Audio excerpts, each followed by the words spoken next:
From Tortoise and Fora, this is The Review. Join Tortoise editors and special guests as they discuss the stories making the news headlines and the ones that should be. Switch up your podcasts, newsletters and magazines and take part in a live editorial meeting like no other. Book your free ticket for The Review every Thursday at Fora Soho.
شبکه NBC به نقل از 4 منبع از گفتگوی غیر مستقیم ایران آمریکا Let him know that we know where he lives, we know the way that he goes to his office, and London is a very dark city in the middle of night. I'm Paul Caruana Galizia. Iran trying to assassinate people in Britain isn't a story that I thought I'd ever cover. The counter-terrorism police told me that I had to inform my children's school about the threats. When reporting my last podcast series, Londongrad, an investigation into Russian money in London, I began to see the city in a completely different light. And that is the moment I realized, okay, my life in London that I used to think was safe is no longer the same. He said that counter-terrorism police officers working with the security service, so MI5, intercepted 5 assassination or abduction plots since November 2022. It doesn't surprise me at all, and clearly your number of escalation from 10 to 15, that is what the DG of MI5 is revealing publicly. I would, if anything, suggest that's quite a low number. This story isn't only about freedom of the press, and it isn't just about Iran. It's about Britain and who the country protects and why. From Tortoise, this is Series 2 of Londongrad, Iran's hit squads.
Right, welcome everybody. Does anybody remember the book The Martian?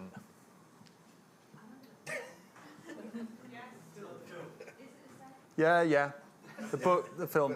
So after a long wait, there's a sequel. In fact, there's been a book in between called Artemis, but there's a new one out called Project Hail Mary by Andy Weir, which my youngest son has read, and I grabbed it as soon as he's finished it, and I haven't got all the way through, so please, if you've read it, no spoilers.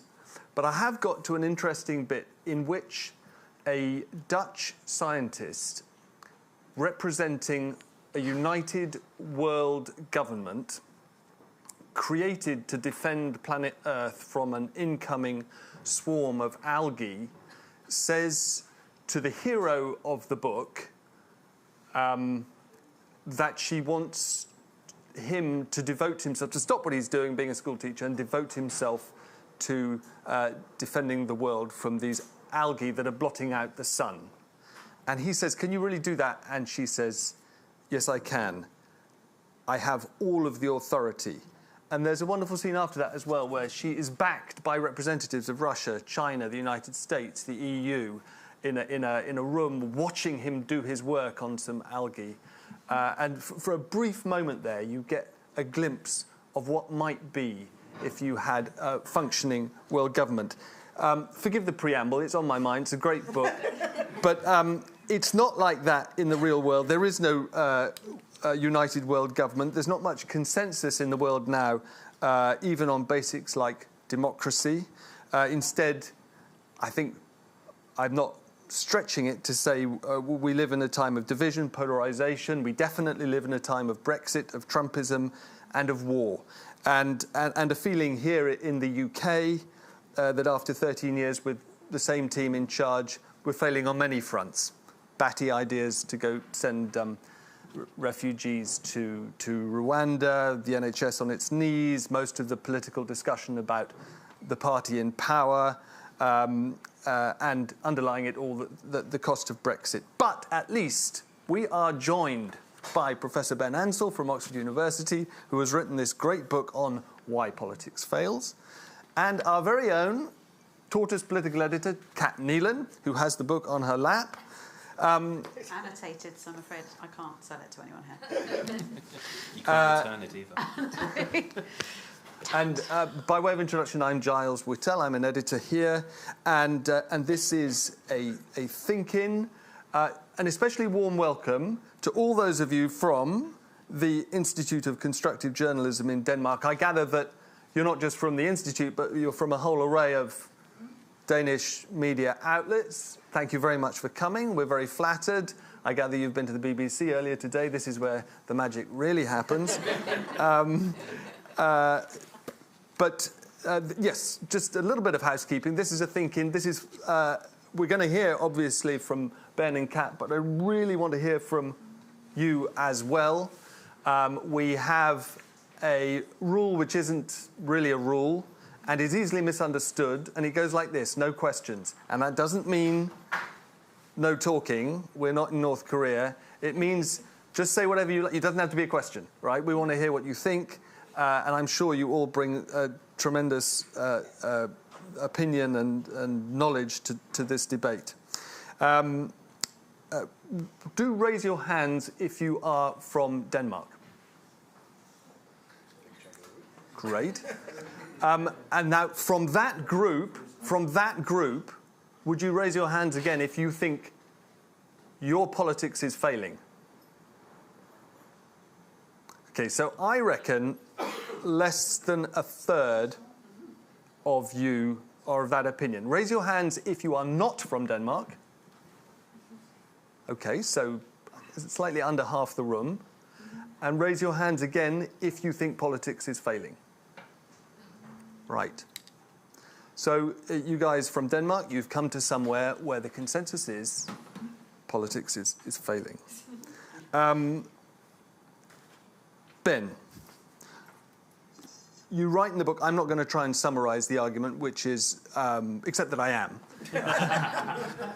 But it is nuanced. But the great thing about it is it can also be summarised. It's about how the clash between individual and collective interests is giving bad outcomes in terms of democracy, equality, solidarity, which I think of a little bit like fraternité in French revolutionary language, security and prosperity. So my first question is, are we dealing here with all those at once? Do we have a perfect storm of failed politics? So if you write a book called Why Politics Fails, there's a real risk for your publisher, which is that politics will succeed by the time that the book comes out. But that didn't happen, so I was lucky. So there's a... When did you start it, by the way? Because in 2019, before COVID. Right. So the fact that there is a discussion of COVID there in the security chapter and the trade-offs between what I call anarchy and tyranny, which, if you like, are South Dakota and Wuhan, China, like very different ways of dealing with the pandemic. I had those ideas, and then reality intervened and reinforced those ideas.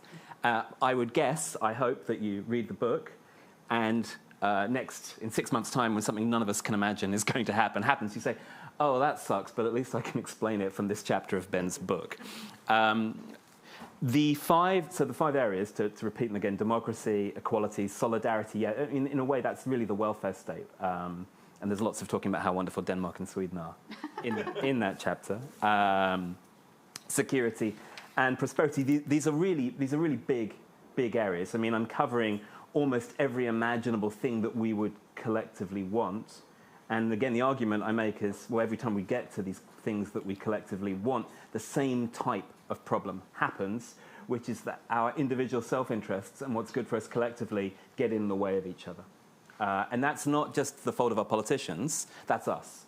So one way I try and describe this is to say the book is an act of political therapy. Right? So if you go and see a therapist, a good therapist allegedly, I mean, people have different views about what constitutes good therapy, but my understanding is you go and you talk to a therapist and they help you understand yourself better, the ways in which you behave and how those might be pathological in some way. I think that's what I'm trying to do here, to say, look, actually, all of us are subject to wanting to misrepresent what we want or to misbehave in some way, unless we're being monitored. And by the way, we also don't really like being monitored. And these are pretty eternal questions that people face. The societies that we live in, especially if you live in Denmark, are better at dealing with those challenges than they were 300 years ago, where we had neither democracy, equality, solidarity, security, nor prosperity. So that's the good news. But it's also the case that certain types of political institutions, and I think the ones we have in this country are emblematic of that, can steer us into those problems. And I think there are some good things about our electoral system. Right? We know who's in charge, and therefore we know who to blame when things go wrong. But I think mostly everything else about our political system makes those things go wrong. So, you know, the bad news is our system makes things go wrong, and the good news is you can figure out who made things go wrong when that happens. So, yes, I think there's something about Britain that makes it harder for us to make those decisions. It means we have to think about this even more, do even more therapy. Right. But the stakes are pretty high. I mean, wherever you are, there's a pretty scary line early on, which is just a reminder from history that after a contested and disputed election in Spain in 1936, there followed 36 years of Franco. And so you think immediately of what might have ensued after the January, was it 6th insurrection? Or was it? Yes. 5th or 6th, one of the two. Yeah. I'm panicking. Under pressure. It's being filmed.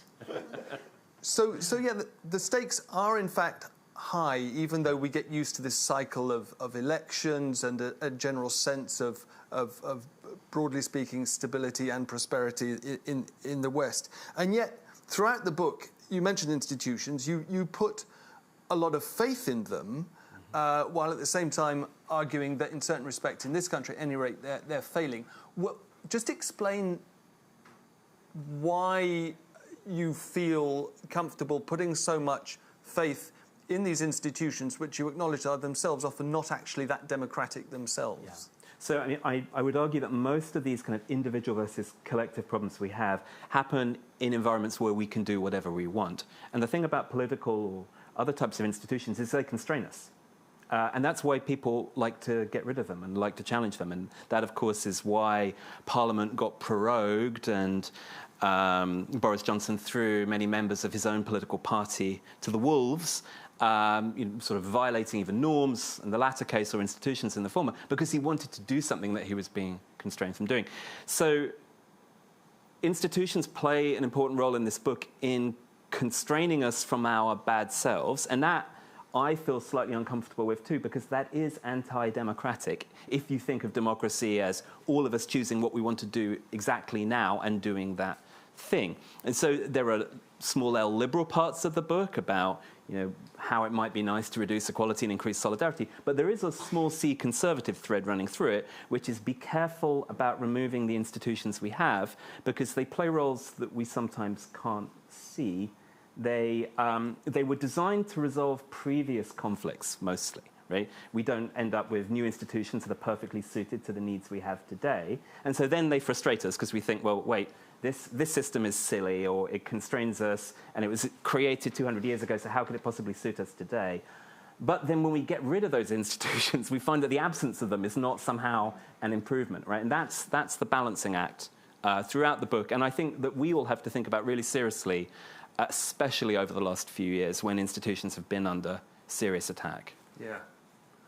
Cat, I want you to feel free to jump in and ask Ben anything, but I want to ask you a question first about the politicians who you spend your life watching. And there's a line at the end of Ben's book, which we were talking about earlier, because, as you said, it's essentially, apart from anything else, an expression of faith in political institutions and politicians as the best, not the best of a bad job, but what we've got and what we've got to work with. The contingent promises, you write, of politics are better than the false promises of technologists and populists. Cat, working most days from your cramped office in Westminster and talking all the time to politicians, do you broadly think they're in it for themselves or in it for the common good? Well, we had a chat about this earlier, and I think, on balance, that the majority of MPs are there for the right reasons. I think that the good faith to bad faith ratio is pretty high. I mean, I think people may disagree with the political views of MPs, but I think fundamentally they're trying to make this country a better place. How you get there might be up for debate. That said, there are obviously some people who are just out for themselves and out for the power that they get. And we did talk, Giles, a bit about some of the backbenchers that sort of you don't necessarily always hear that much about, but they're kind of quietly getting on with the work, representing their constituents. A lot of MPs these days have to deal with constituencies casework, which is everything from sort of, social care to housing issues to sort of, sort of not what you kind of associate when you think of Parliament. But as well as that, they are in Westminster, doing very sort of boring, I would say, work, but important work, finessing legislation before it becomes law. And they are names that we never hear about. But we did then hear about Charles Walker. We did talk about a couple of my faves. Charles Walker, who I think probably people would... he made a few very principled stands during COVID. He was one of the people that spoke out most about lockdowns, which, again, you can kind of disagree with his view, but, it was a principle that he held. And then last autumn, when the Liz Truss government was imploding, he kind of gave quite a sort of forceful view of the people who had put her in power and saying, you've kind of brought this all on yourself. And the other person that I mentioned is William Bragg. He, again, is a backbencher MP. Neither of these have ever been ministers. Neither of them have ever sought ministerial office. But he, again, is a I mean, both of these men are Brexiteers. Both of these men were anti-lockdown. I disagree with them on those views, but I agree with them in they are there for the right reason. They want to represent their people. And Theresa May was the other name that we discussed, having obviously been very, very senior and unusually for a former Prime Minister, still taking a very active role as a backbencher representing the people of Maidenhead. Yeah. I'd be really interested to hear from anybody, you guys, but especially our visitors from Denmark. And this is slightly self-centred or UK-focused. What do you think we're getting wrong here? Does it look from 400 miles away over the 300 miles away over the North Sea as if we are getting it wrong? Yes, sir. Oh, do you get a microphone and tell us your name. And I'd be interested to know. My name's Ola Borg. I'm a journalist and I'm working at the Constructive Institute. I've been a reporter at a large Danish newspaper for several years. And I was thinking it was really interesting to hear what you said, Ben, about the electoral system. In our country, we have 12 parties in parliament. And right now we have a government consisting of the Social Democrats and the Liberals, who used to be enemies, and the moderates in the middle. So it's a government across the lines of Danish politics.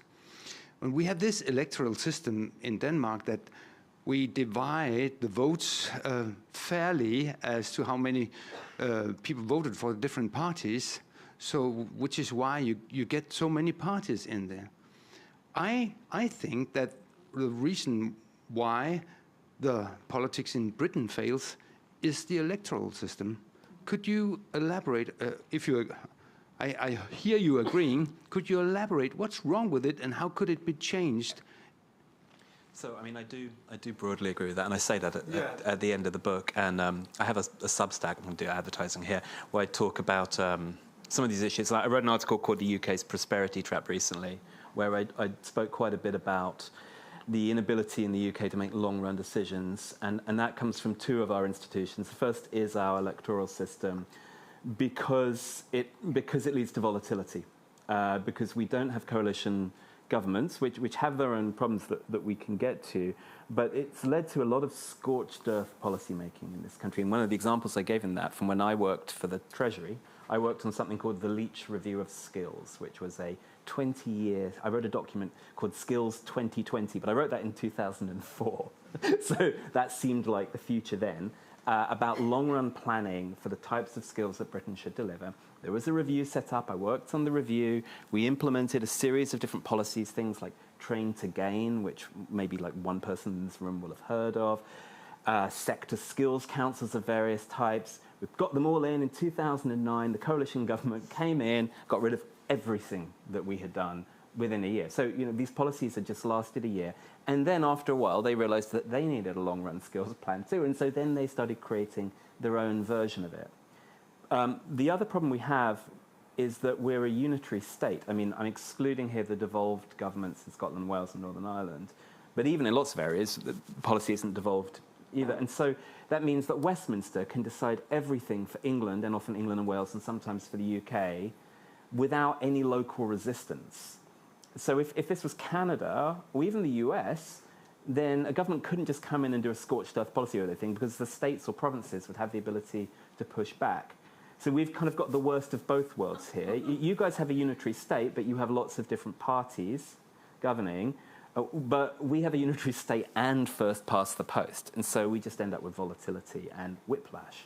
But isn't that volatility kind of a recent phenomenon? I think what I'm kind of interested in is, I suppose, is this a sort of a current problem, right? Like the last 5-10 years, sort of leading up to Brexit, and then in the years after Brexit, and in the case of America, obviously Trump. And actually, you know, I think the Jan 6th example, to my mind, I feel a lot more optimistic than I think most people do, because I feel like that's an example of actually democracy did withstand that. There wasn't a coup. You know, and so I know that it's not rosy, but it's you know, that there are strong foundations there that have been shaken, but it's survived. And I think with what we're seeing at the minute, it's still the sort of fallout from Brexit. But, you know, to your point about sort of short-termism, you know, I mean, we obviously had Margaret Thatcher in power and then John Major for a very, very long time, then Tony Blair and Gordon Brown, and then, you know, I mean, leaving aside the sort of internal mess of the Conservatives, we have had a Conservative government for 13 years. So it's sort of not necessarily that sort of black and white. The volatility is not every 3 or 4 years normally. Yeah, and how much of that is it's true that Thatcher was a politician, a conviction politician, right? Deliberate. And then Blair came in and made just enormous changes to the institutional architecture of this country. And the changes that Liberals often don't really like to talk about as being kind of scorched earth in their own ways. Right? He made the Bank of England independent. He made Scotland and Wales devolved. Yep. He created a minimum wage. I mean, this all happens. Changes to the House of Lords. It changes, exactly. Huge institutional changes. And then we've had another series of huge institutional changes since David Cameron came in. So is volatility like that over 15 years okay? Well, I mean, maybe it is. But isn't that baked into democracy? Because otherwise you'd have to have longer electoral cycles. And this is the challenge, you know, I talk about in that prosperity trap piece. I say, you know, look, part of the problem is we're a democracy, and I mean that only slightly tongue-in-cheek. When I taught at the a course at Oxford Policy School, we've had lots of students from Singapore, and they will always say, look, the great thing about Lee Kuan Yew is that he could plan for a 30-year horizon, and the bad thing about Lee Kuan Yew is only Lee Kuan Yew could plan for a 30-year horizon. And look, I'm an academic, and the book is about trade-offs, and you know there clearly are trade-offs here.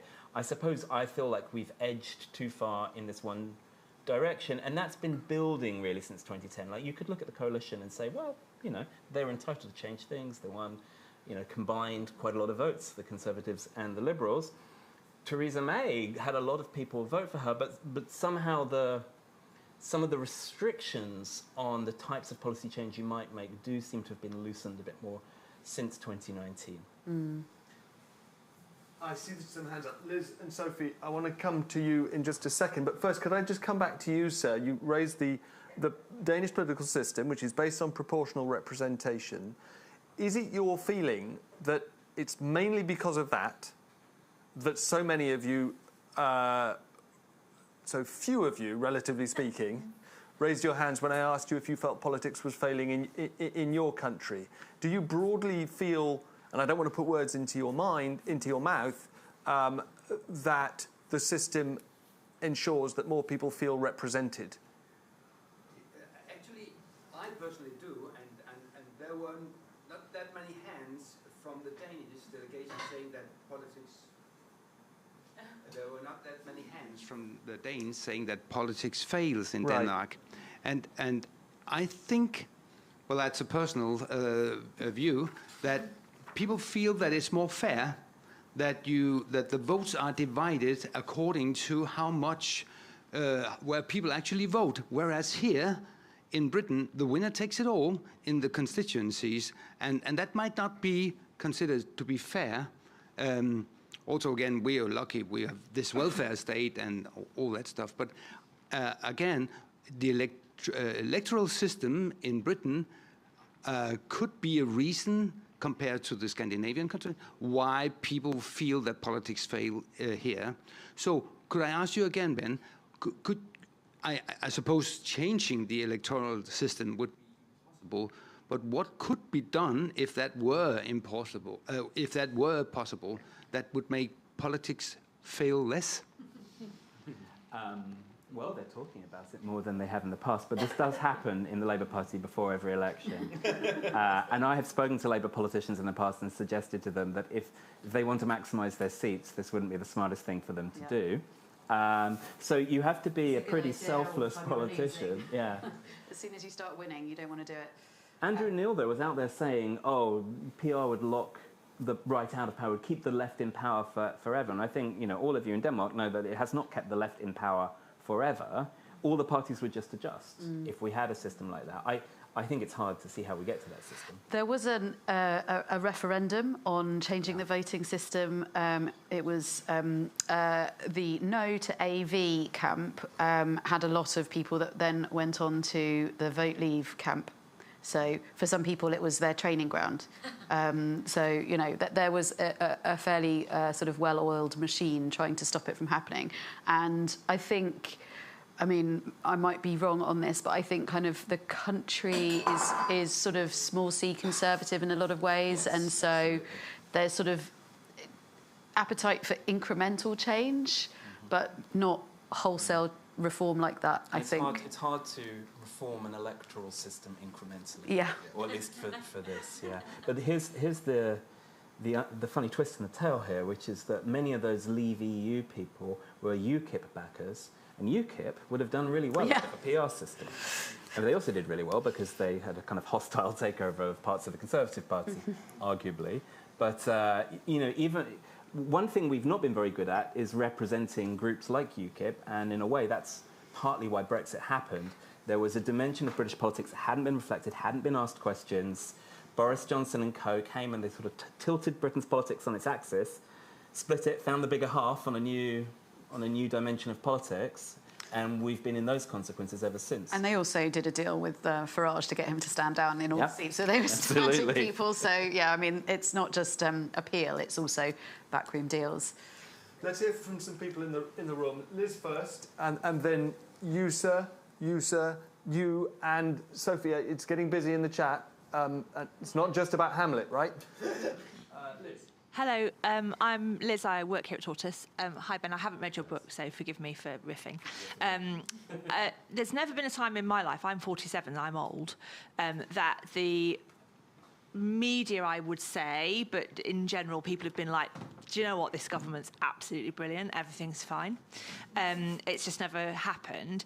And I'm just sort of reflecting on a sort of, maybe it's human nature, maybe it's something uniquely British, I don't know what it is. If you have an adversarial media environment, we've mentioned some of the sort of structural things about fixed-term parliament and those kinds of things, first past the post and those sorts of things. I wonder if it's something to do with power, literally the existence of it. Oh, and it might be naive and obnoxious even to suggest, but whether there would be any different sentiment from we the media, we the electorate, were we to describe the party that won as, instead of the party in power, but the party of responsibility. The party who is currently responsible is this party, rather than the party that's currently in power. Would that affect anything? Would that affect, to your point, Cat, and I tend to agree with you, my gut is, I don't spend time in the Houses of Parliament, most MPs are probably broadly in it for the right reasons, but that doesn't mean the culture in Westminster isn't pretty revolting and the wrong things happen. So I don't know if a sort of inflection, we talk about the Peter Parker principle, don't we? Principle here in Tortoise about, I wonder if the inflection is wrong. I did want to ask, actually, building on Liz's question, you don't really go into the media's responsibility in why politics fails, but I feel like that is a pretty major problem. And one of the reasons I don't do that is because the book is so global and focused and the media environments are so different. It was hard to... Yeah. And if I'd just written about the media, I just would have written about the British media endlessly. There's a lot to be said.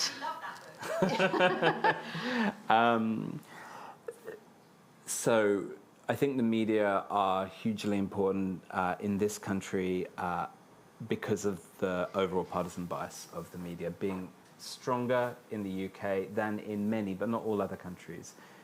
But I mean by this the print media, because if we were in the States, we would be looking at television news and radio in particular, which lent right there. So even the newspapers are kind of tediously earnest. I mean, God, you know, love the New York Times and the Washington Post, but sometimes you're just like, guys, just show an opinion. Right? Write a headline. I've got to speak up for the New York Times is an unbelievably good paper, quite apart from its political stance. And the Washington, we have no paper in this country that ever did "And All the President's Men." Yeah. Just saying it. Right. Well, but we have a BBC which, for its sins, I think plays some of the role that those papers of record play. I mean, the interesting thing is that the Times is not is the paper of record and is not the paper of record in this country in a way that's, I think it feels like the Financial Times is sneaking into that role. But we don't have a clear kind of, umpire newspaper, call the balls as I see them newspaper. They do all have clear biases. And, when I was working for the government, I was at HMT, but obviously, good old civil servants, you always take on, like, the position of the government in the day, and we would get so irritated at, everything we do is getting criticised. But I don't know if it was just the right-wing media. I think we were annoyed at The Guardian. I think we were annoyed at the BBC as well. We're going to try and keep to the order. Yes, sir. Tell us who you are. My name is Ulrich Agra, and I come from the Constructive Institute as well. And the reason why we are here in Britain is actually due to media. We look into media, and I'm a journalist by training myself. I've been running the newsroom of the equivalent of the BBC in Denmark, DR, 1/10 the size, 100% of its problems. But we come here because you most likely have the best journalist in the world and the worst press in the world. And to talk about why politics fails and not include media, I think we have to, and I'm glad we talk about that. There's a leading politician, the most experienced person in the Danish politics. He has put it like this: the press has put a blanket of stupidity over mankind. Because we angle all stories on conflict. And the incentive structure in the political debate is the most rude and the most loud, and the guy with the most likes will run with the attention. And that's how politics is running also in our country sometimes. But here, far worse. In United States, far, far worse. So could you elaborate on that? Is that just us thinking that this is not a place that we would like to copy? Well, don't necessarily copy us, or take all the good journalists, but somehow create a wonderful media in their absence. If I were to have a Why Politics Fails chapter on the media, I would be compelled to use the same set of arguments I used throughout the book. And I think it's pretty clear with the media that the individual incentives of newspapers and journalists don't align necessarily that well with the collective goal of a well-informed, populous and objective media, because the incentives are so clear in journalism to find audience. And audiences, am I reading a broad, objective account? Or maybe they are, but audiences have a kind of reading portfolio anyway, right? So we all read across different things. So the temptation will be to grab them however you can, and you're going to do that in a BuzzFeedy type way, or you're going to do it in a GB News kind of way. But that's what gets clicks. And look, I now see this as a Substack writer. I can see how different things I write pick people up more, and people love the political stuff. Yeah, and even getting exclusives can be like that as well, because you're incentivized to sort of maybe go a little bit further than you would feel comfortable. Maybe you're not 100% sure the story's right, but your boss is kind of saying, breathing down your, not here I should add, but breathing down your neck, come on, we got to get it before whoever. And so people take perhaps more risks. Obviously we do have quite stringent libel laws here, but I think there is a kind of incentivization to take risks. And actually on the sort of polarization point, I sort of naively thought that after Brexit was done, that it would all kind of settle down, we'd all be happy again. And then COVID happened, and I was really surprised that British newspapers turned that into a polarising issue as well, and made lockdowns, something you were for or against, not necessarily on the basis of public health, but on the basis of freedom and, kind of all of these sort of, things that we associate with American politics. We've got like 3 months of the newspapers singing from the same hymn sheet. Yeah. And then that was that. Yeah. By the summer. Yeah. And, still now we kind of see, with the lockdown files in the Telegraph, that it sort of reinforces their views that these decisions weren't taken properly. Actually, I don't think that that's what that tranche of texts shows. But if you have a worldview, you'll always be able to justify it with whatever you want. Now, I'm sure with this gathering, we could spend the whole of the rest of the hour talking about how media is responsible for all of this, and it is fascinating. But anyway, let's just promise you, sir, and then you in the corner, and then we're going to go to Sophie, and we'll get to everybody. Promise. I will abandon my point about media then. No. Make it. And actually, because I was just frantically thinking about, oh my God, I need to talk about media now. So I'm quite happy that I won't have to. I'm going to ask a question, if that's okay. Yeah. Because I don't actually, compared to everyone else, I don't bring that much knowledge to the room, so it feels more appropriate. Go ahead. I won't have any. God, I was wondering, more to you, interacting with politicians, where we're talking about sort of electoral reform and maybe even constitutional reform, and I think, funnily enough, I think almost exactly a year ago I was sitting in this very room and we were talking about the consensus of, is democracy in the UK working? And I think we came to the consensus that most people here think it's not. And I think one of the reasons that we came to why that is that a lot of people don't feel like their views are represented. One party wins, and then the other half, especially at the moment where everyone's divided, the other half gets abandoned. And that even if Labour won and the liberal people got their say and whatever, and the pop culture would be happy, but I think there'll be a huge part of England that wouldn't be happy. And I think what the gentleman from Denmark was trying to say earlier is that actually in countries like Denmark and Germany as well, where I grew up, there's that feeling that no matter how the election goes, you're still represented in quite an active way, and not just the opposition shouting at you, but it doesn't really matter because the government is just going to make decisions anyway. So I was wondering, when it comes to electoral reform and constitutional reform, because the people in power or in responsibility are actually, they've not taken advantage, but surely they're in favour of no reform because they're in power, and the fold in the system, let's call it a fold if it is, we don't know, I think so, will keep them in power. So why is there any interest to even change it? And Gordon Brown seems to be quite passionate about it at the moment, but otherwise, anyway, what's so you touched on this. Is there any realistic chance of constitutional reform in this country?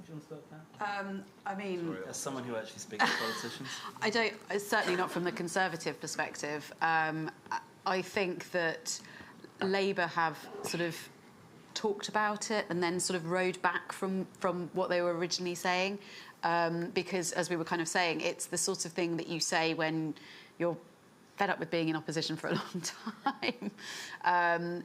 I mean, you know, they have made some changes. We touched on it briefly. We talked about some of the changes they made to the House of Lords, where they all but ended hereditary peerages. And, you know, that is probably one of the most significant sort of constitutional changes in the last 20 years. I think that... I'm not sure it's a sort of...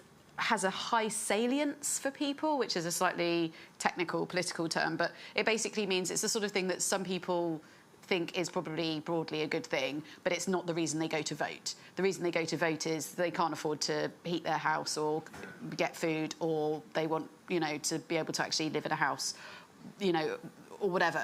There are much more fundamental issues that are higher up the pecking order for most people. So it's the sort of thing that gets put back onto the back burner. Yeah, it's hard to come up with an argument based around self-interest, and my book is mostly arguments about self-interest, where then people violate that self-interest. So either they have a much longer run view where they think they'll still be fine and make it through the electoral system reform, or they're just this wonderful person that my book doesn't suspect really exists, which is a far-sighted, selfless individual, let alone politician. I think it's very hard. Look, there is one thing we could do, which is think about what our second chamber is going to become. Yes, I was just going to say, yes. So this is something that Keir Starmer has talked more at length about, which is reforming the House of Lords. So there have been suggestions along the lines of making it more regionally representative, so you have people that come from different parts of the country, and also that they might be elected themselves on a different cycle to the Commons. But there are problems with that. So one of them would be that if you have two different groups, both of whom are elected by the people, who's the primary voice of the people in that instance. You end up with what we're going through right now in Congress, which is a debt ceiling crisis, where the Republican House don't want Joe Biden's executive, or the Democratic Senate for that matter, to increase the debt limit, and they want to see what they can squeeze out of the Democrats to get there. And the other problem is, of course, that even if you do have it on a different cycle, let's say, for example, there was the 2019 election for the Commons and then the 2022 election for the Lords, have people really got out of their system what they had in it when they voted for Brexit in 2016 and then for Boris Johnson in 2019? Maybe, maybe not. And so you end up with two perhaps quite similar houses in which you've basically got the same people marking each other's homework. Have there ever been any examples of, I guess, extreme fundamental reform that weren't caused by revolution, civil war, or losing? In this country? I have to ask the I mean, yeah, in Italy and New Zealand both changed their electoral systems from first past the post to majoritarian in the 80s and 90s, and the Italians changed back as well. Now they have this weird hybrid system. I mean, the Greeks right now, right? The Greek election the other day, which New Democracy, the centre-right party, did very well in under a PR rule. One of their plans is to introduce an electoral system that moves a bit further away from PR. But in Greece, there's a complexity that they have to win another election for that electoral reform to be passed. So what you can't do is come in on a manifesto, say, I'm going to change the electoral system, and do it right away. You have to win. You have to do the election afterwards. So I suppose that's something we could do here if we wanted to do it. Bit of a safety check. Yeah, it's a safety check, exactly, to prevent you from basically, having an election system that says only Conservatives can vote, and then having a general election or something like that. You've been very patient over in the corner. Then we'll come to you, sir. By the way, I'd be really interested to know how weird it seems to you, friends from Denmark, that we have a second chamber whose members are almost entirely appointed by the establishment. I think we lose sight here of how very, very strange that is. But anyway. Hello. I was wondering what your thoughts are on loyalty to the party versus loyalty to your country. So when the kind of government came down and Rishi Sunak abandoned Boris Johnson, kind of turned on him, there was lots of conversation, especially leading up to like the September leadership election, about how Rishi Sunak had betrayed his party. And I feel like there's kind of a tightrope to walk, because on the one hand, if a party isn't unified, it looks unelectable, doesn't look like it's functioning, isn't kind of worth paying attention to. But at the same time, it needs to, keep its principles. And one reason I often hear journalists choose to not go into politics is they prefer to be disloyal, whereas MPs prefer. Isabel Hardman's words. You want to be disloyal and not have a boss. But MPs kind of have to kind of stick behind their leader, even if they fundamentally disagree, because they want to get voted in. So the first part of the book on democracy.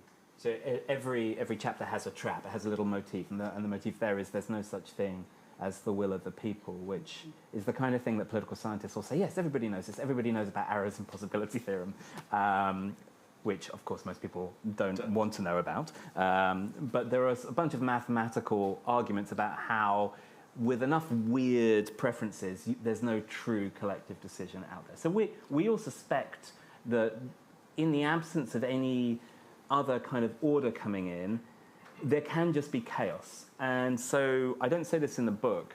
This is the kind of thing you come up with when you speak about a book afterwards that you wish you put in. But the way that we think about parties is as chaos cages. What they do is they add order to what might otherwise be chaotic decision-making. So they play a really, really important role there. And it's very, very easy to use partisan as a slur. But it plays an important role, because look what happened in early 2019 when our parties fell apart.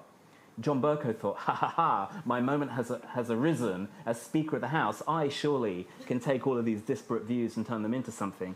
And he discovered very, very quickly that that was not simple. I talk in the book, I went down to Westminster to advise an MP from, who will go unnamed, an MP from Labour, an MP from the Conservatives, who were part of taking over the order paper. And they couldn't figure out how they were going to structure anybody's votes, how they were going to trust each other across parties. And so ultimately we had all these indicative votes that just sort of vanished, right, puffed away. We had all of these opportunities to consider different options, and no one could even decide on anything. So our political parties, love them or hate them, we might need them. And if I were a Conservative who was concerned about Rishi Sunak stabbing Boris Johnson in the back, that's what I would be concerned about. It's not clear to me that Boris Johnson is especially loyal. It's not an attribute that's regularly attached to him, but still, he was the leader of the party. And to This the is party, really it's a interesting. different issue. Are you saying that ultimately it was the party system as we have it now that saw Westminster through that period of unprecedented chaos? Where the question was how so to... we moved from chaos to polarisation, which are the two kind of pivot points, or the end points, that I talk about in the democracy chapter. Yeah. We resolved the chaos that we got into in 2019. Over Brexit. Over Brexit, by in December of 2019, having what must be the most polarising set of people imaginable leading our parties, but then having one of them win dramatically. But ultimately that was the only way our system could reach a new sort of stability. Absolutely. Was by tabula rasa, clean sheet, new election, and a big majority. Exactly. Big majority is the key, isn't it? The big majority was the key, although Boris Johnson still found, even with that majority, he couldn't resolve some of the things that people had disagreed with in Brexit, and hence the Irish border became, a non-soluble problem. Just on the question of loyalty to the party, what I would say is that I think it fundamentally boils down to self-interest. An MP is far more likely to be elected because they are a Labour MP or a Conservative MP rather than because they are just a wonderful human being. So your loyalty to your party is kind of your meal ticket. I mean, Change UK demonstrated that in a full skeleton in the I mean, it'll be interesting to see what happens with Jeremy Corbyn, right? Because you can't really get a much bigger name than him, who is independent, and people are saying he might not win. Now, if he can't win, then no one. I mean, maybe Boris, but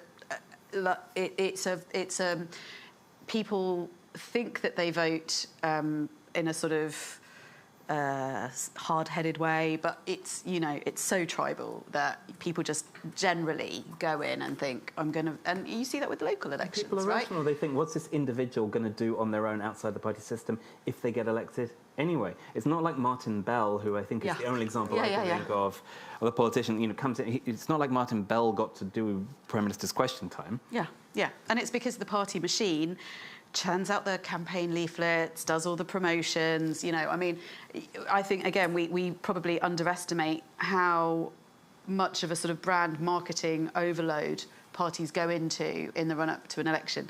And on your point about why journalists don't want to be MPs, it is because...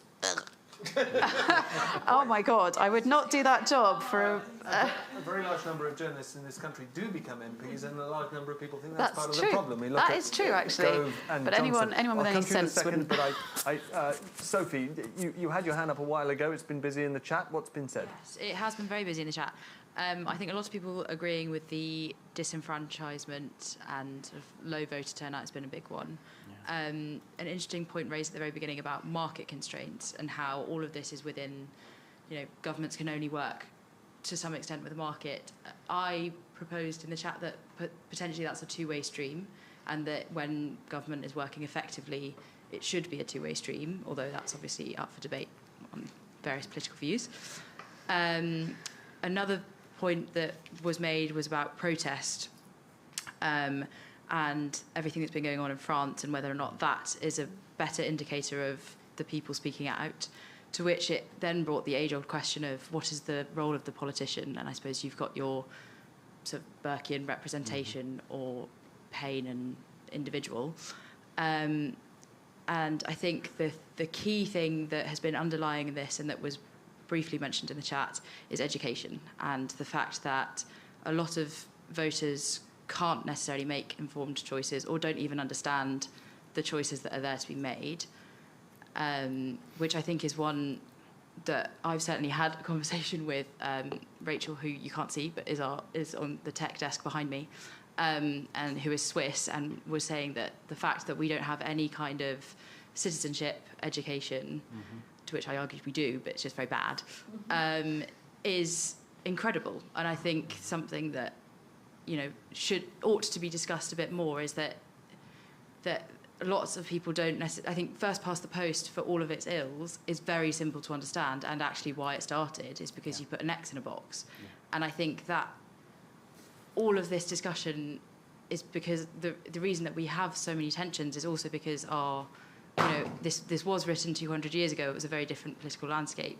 But also it's become more complicated because there are more of us, and the challenges we have are greater, and we're much more globally interconnected, and all of these kind of big wholesale problems, as well as the fact that you still can't afford your heating bill or put food on the table. And I think those are sort of big challenges why the question is huge and also tiny.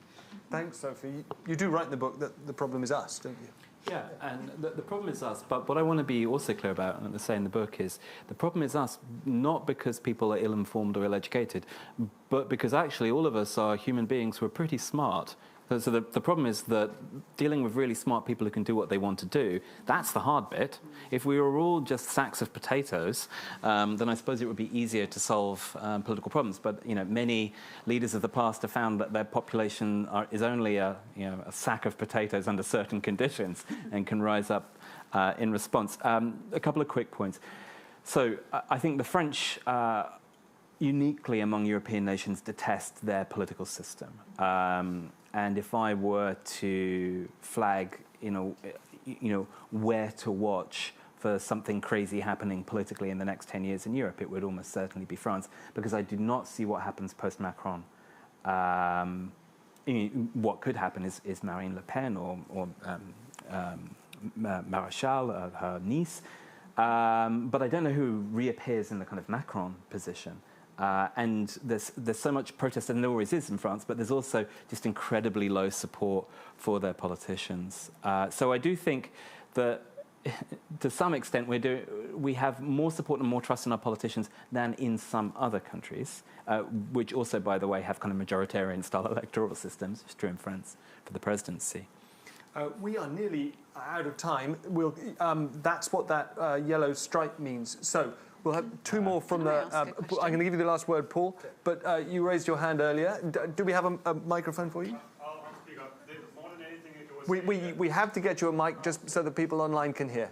Okay, so my name is Peter, also from the Constructive Institute. More than anything, it was a comment to the question about can you change these electoral systems.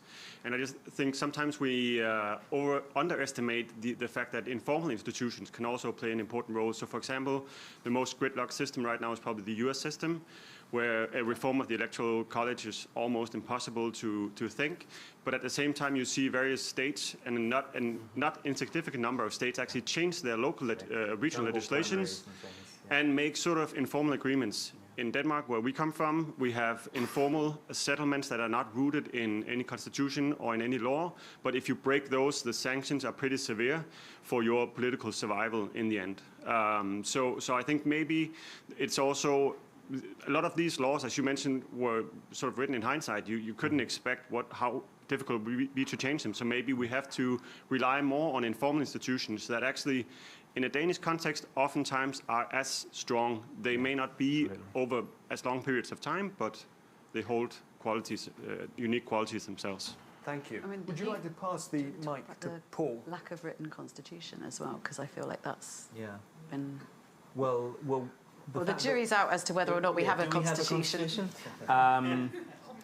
So I think perhaps we have believed that the unwritten norms that we have were really important safeguards, and there might be a self-fulfilling prophecy that when you violate those norms, that we've sort of undermined the whole system. I did write a textbook chapter about 15 years ago with my colleague for a US college students' comparative politics. We did Britain, and our chapter was titled, "Why Does This Country with No Rules Follow Them?" And we argued, one is these long-term historical norms, but there are other issues. A very vibrant civil society. So we complain about the media here, but they also do hold our governments to account. Highly oppositional politics in Parliament with a shadow cabinet that means something. Again, we would lose that with FPTP. But one thing that we have lost is we also were constrained from above by the rules of the European Union. Those have gone. And arguably, the media is, when the media pushes in one direction, that herd effect happens. When the opposition is fundamentally split and doesn't trust its own leader, as was true between the years of 2015 and 2019 in this country, that weakens it. And so I think a lot of these safeguards we have were not written down, they did matter, and they've weakened in recent years. Paul? Yeah. So I started my day in the Institute for Government this morning, and we were talking about civil service and impartiality. I was following it on Twitter like a nerd. Excellent. And one of the key things I think that brought up was, one, how important the civil service is to a historic continuity of management and government. But at the same time, there is a dramatic shift in the type of people who work in the civil service. And to answer the question why politics fails, it appears to be that we've now created a civil service that can only come from the rich, because people can't afford to live in central London, and therefore there's not a diverse voice in the civil service. And at the same time, we've got a myopic sort of viewpoint coming from politicians who are not coming from a vast array themselves, because we've now created this notion of the professional politician after Blair and the sort of introduction of councillors and money. Yeah, so I mean, if you're interested in what my other kind of main theme of my work is, it's about housing. And I think Britain's housing market creates all of these prosperity traps for us, not least of which is it's reduced internal mobility in this country dramatically, because it's locked people in poorer areas out of London, and frankly, it's locked people into London because they don't want to move elsewhere and lose the rise in house price. When I worked in the civil service, so I worked at the Treasury and I was a fast streamer for some of that, it was still a mix of Southern privately educated people. I'm a Southern privately educated person. You can probably tell from my accent. But there was some regional diversity there. there was not a lot of university diversity in the Treasury. So I think the big issue that I was concerned about with the civil service at the time was that it was extremely good at training generalists, bright young things, which, by the way, is also going to lead itself to a certain demographic, right, who can afford to live in London and be a bright young thing and has that way of presenting themselves. And it really was not effective at having expertise develop in ministries over time. And if our politicians can't do that because they're so driven by the short term, then we absolutely have to have our civil service do that.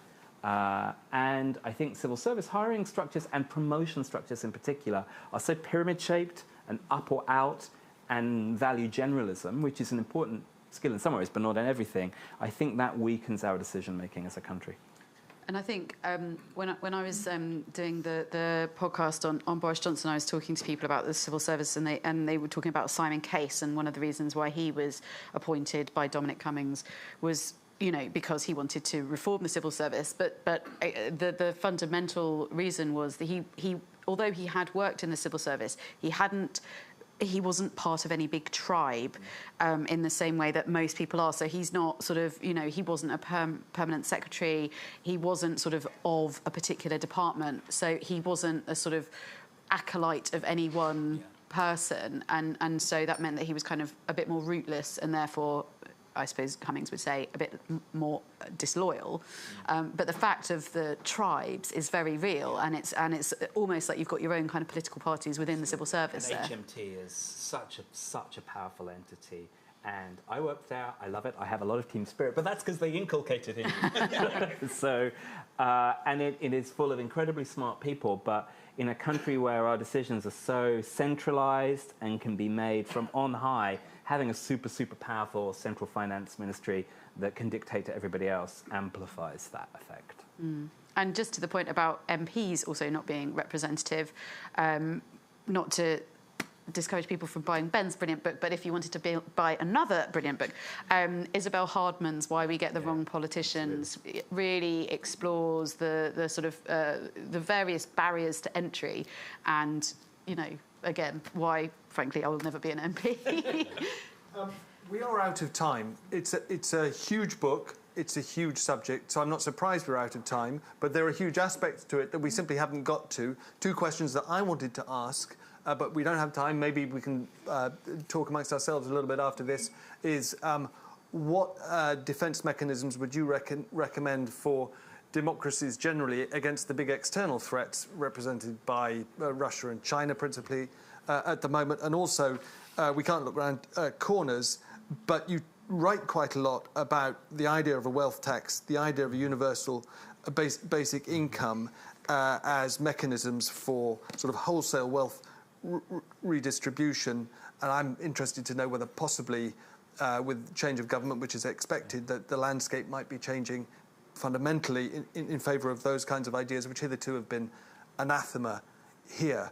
But I'm not going to ask you to answer them right now, unless you can do it in just a couple of minutes. I can say on the wealth tax that, I was down at the all-party parliamentary group about wealth taxation recently, presenting my deeply depressing survey research that suggests that while MPs might quite like a wealth tax, the British public is very, very leery about the actually existing wealth taxes we do have. So inheritance tax and stamp duty are the two least popular tax, or the two taxes that British people think are most unfair. What do people think is fair? Income tax and national insurance. Yeah, the most regressive. So it's going to be enormously difficult to achieve that. Likewise, a global wealth tax or even a global income tax to try and stop the sort of, people jumping jurisdictions is, again, seems very sensible, but is politically very, very difficult to get across. Yeah. I mean, I was at the CDO conference in Bournemouth, the Conservative Democratic Organisation conference in Bournemouth, and it was one of the reasons, the fact that Penny Mordaunt had sort of once backed it was one of the reasons why people were saying she's not a proper Tory. So I do think this really rubs up against people's views about equal freedoms, actually. I think that the idea that you can't pass things on to your children, that you can't dispose of your money. It's fundamental to a conservative worldview. And it's fundamental to a small c conservative attitude that many British people have, that I actually think Keir Starmer and Rachel Reeves probably understand, but they'll need to understand it because that'll be a political arsenic for them. OK, well, what are we getting wrong? In 5 words, representation, language, to Liz's point, the media, especially in this country. In France, they're getting a whole lot of other things wrong. I'm fascinated by your forecast of maybe a 6th republic within 10 years. I'm trying to get back here in 10 years' time. Be tested on it. And finally, the notion that even if we may despair of formal change or be beating a dead horse there, that informal changes might fill the breach. And that's, in a sense, aligns with your theme of leaning into the institutions that are the glue between our elections. Ben, Cat, all of you, thank you very much.